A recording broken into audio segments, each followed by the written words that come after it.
राधे राधे महाराज जी। मेरे मन में क्वेश्चन है, जो हम इतनी पूजा करते हैं फिर भी हमें कष्ट मिलते हैं।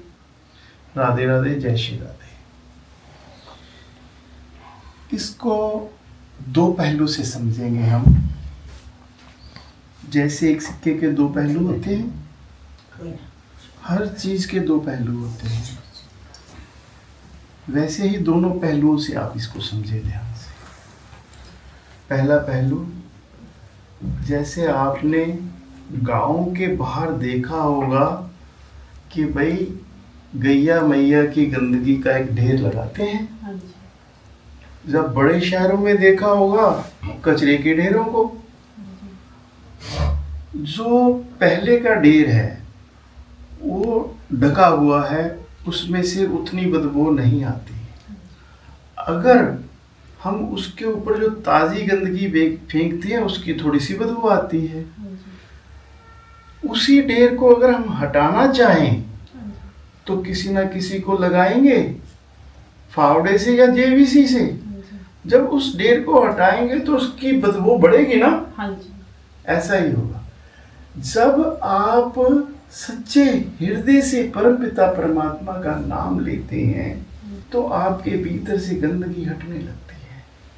तो फिर वो बदबू, जैसे आप बाहर के दृश्य को देखते हैं वैसे ही अंदर की बदबू हमें परेशान करती है, क्योंकि विकार निकल रहे हैं ना। जैसे हम घर से कचरा निकालते हैं तो उस समय वो कचरा इधर उधर भागने का प्रयास करता है, पर हम उस झाड़ू से उस कचरे को बाहर निकाल देते हैं। हमारा प्रयास होता है उस कचरे को रहने नहीं देते। उसके बाद फिर पानी से पोछा लगाते हैं, तभी सफाई होती। ऐसे ही भगवान हमारे विकारों की सफाई करने के लिए इस ढंग से प्रयास करते हैं कि वो आपका जीवन सहज और सरल हो जाए। तभी आपको लगता है कि मेरे जीवन में कष्ट आ रहे हैं। यही कारण है, और तो नहीं। एक तो ये पहलू। दूसरा पहलू, देखो भाई, तुमने पाठ विचार किया कि मैं 40 दिन पाठ करूंगी। उस पाठ के पीछे तुमने रख दी डिमांड। हम लोग अक्सर देखते हैं कि भाई हमने मन में विचार किया कि मैं 40 दिन नंगे पांव मंदिर जाऊंगी या गुरुघर जाऊंगी या 40 दिन ये पाठ करूंगी तो ठाकुर जी मेरी इस प्रार्थना को पूरा कर दो।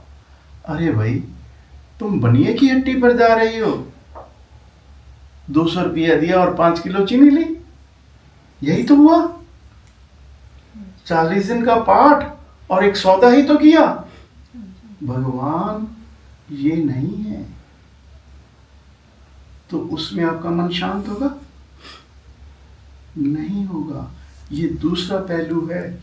इसको अपने मन में विचार करके देखो, ये गलतियां आपने अपने जीवन में कितनी दफा दफा। पैसा घर में आता है हमारे जीवन को चलाने के लिए, हमारा जीवन उससे चलता है। और कुछ पैसा हम सुरक्षित रखते हैं अपने आने वाले समय के लिए या बच्चों के भविष्य के लिए। वो सुरक्षित पैसा आने वाले समय में काम आता है। ठीक उसी प्रकार निस्वार्थ भाव से प्रभु को समर्पित हो जाओ, फिर देखो वो आपको एक देगा या अनेक। ऐसा ही होगा ना। तो फिर आपके कष्टों का निवारण स्वयं होगा। इसको फिर एक और उदाहरण से समझो। माँ के गर्भ में बच्चा है, माँ को कष्ट हो रहे हैं और बच्चा अंदर कष्ट पा रहा है, जो हमने गुरुजनों से जाना। जब बच्चा माँ के गर्भ से बाहर आता है तो माँ अनेकों पीड़ाओं को सहती है, पर क्या उसके सांस लेते ही वो पीड़ाएं रह जाती हैं? नहीं, वो आनंदित हो जाती है। जैसे एक धरती से पुष्प ने जन्म लिया, वो सुगंधित फैला देता है। ऐसे अब उस बच्चे को कुछ पता नहीं, भाई वो गंदगी को गंदगी समझेगा? नहीं समझता ना। गंदगी के साथ वो खेल भी सकता है। क्यों? क्योंकि उसको ज्ञान नहीं, वो समर्पित है, उसका जीवन माँ को समर्पित है। अब तुम किसकी संतान हो? परमपिता परमात्मा की। ऐसा ही है ना? अगर हम उसकी संतान है तो हम उसके बच्चे हैं। अगर हम इस भाव से समर्पित हो जाएं, भाव को समझना, फिर जैसे तुमने बच्चे का पालन पोषण किया फिर वो करेगा ना। भाव समर्पण का है। अभी तुम्हारे पाठ में समर्पण नहीं है, जिज्ञासा है। यही है ना?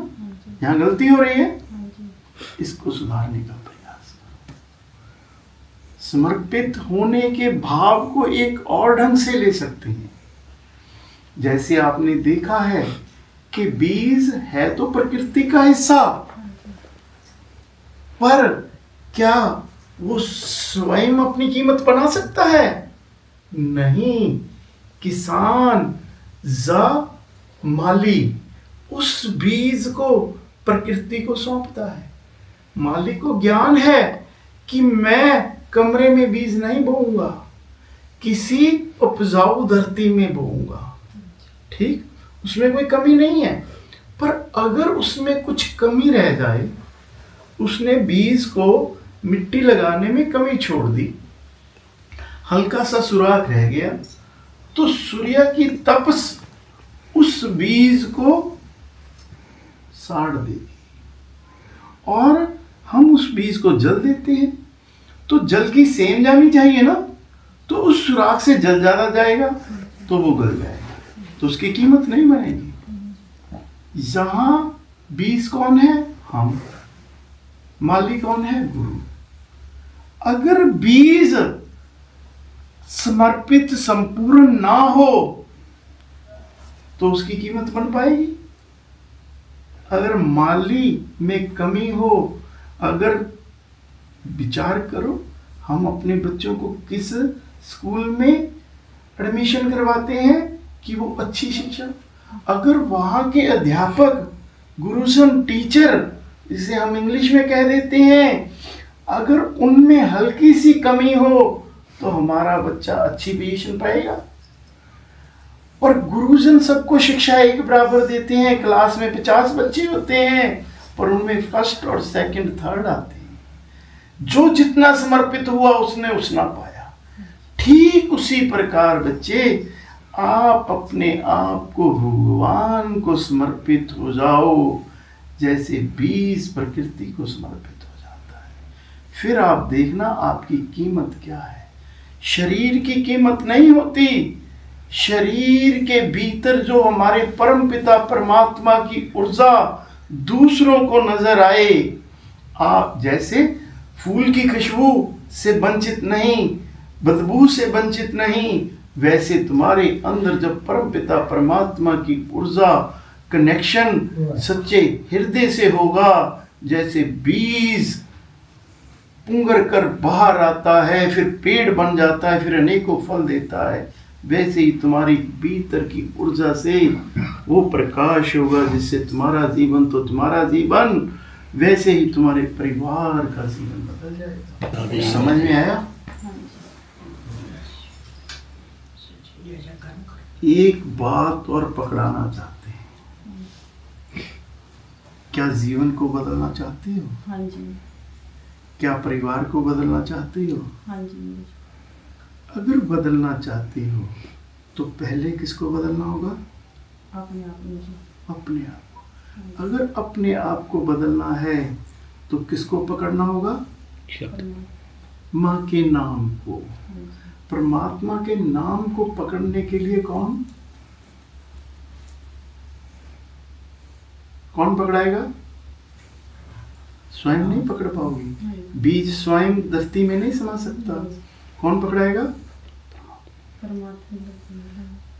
पहले हम किसकी संतान है? परम पिता परमात्मा की। सबसे पहले उससे प्रार्थना भाव से, फिर वो तुम्हारे जीवन में एक गुरु लाएंगे, फिर गुरु आपको पकड़ाएगा। जैसे बच्चे ने जन्म लिया, उसको करवट नहीं लेना आ रहा, को रोना कैसे आएगा?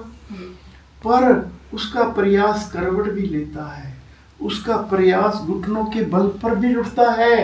फिर हम देखते हैं कि वो एक दिन सहारा लेकर, जिसको करवट नहीं लेनी आती थी, ठुमक ठुमक चलता है। फिर वही बच्चा एक दिन हमारे भारत के लिए दौड़कर प्रथम सम्मानित चिन्ह भी लेकर आता है। जिसे कहां से? पहले समर्पित किसको? परमात्मा। जैसे बच्चा माता पिता को समर्पित, माता पिता परमात्मा। 5 वर्ष का हुआ तो उसको स्कूल में, तो एक दिन डॉक्टर इंजीनियर बना देते हैं, ऐसा ही होता है। तो उसकी कीमत बन गई। कब कीमत बनी?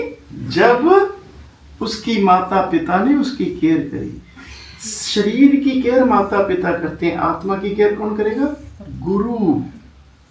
गुरु तब मिलेगा जब आप परमात्मा को समर्पित होंगे। राधे राधे, जय श्री राधे।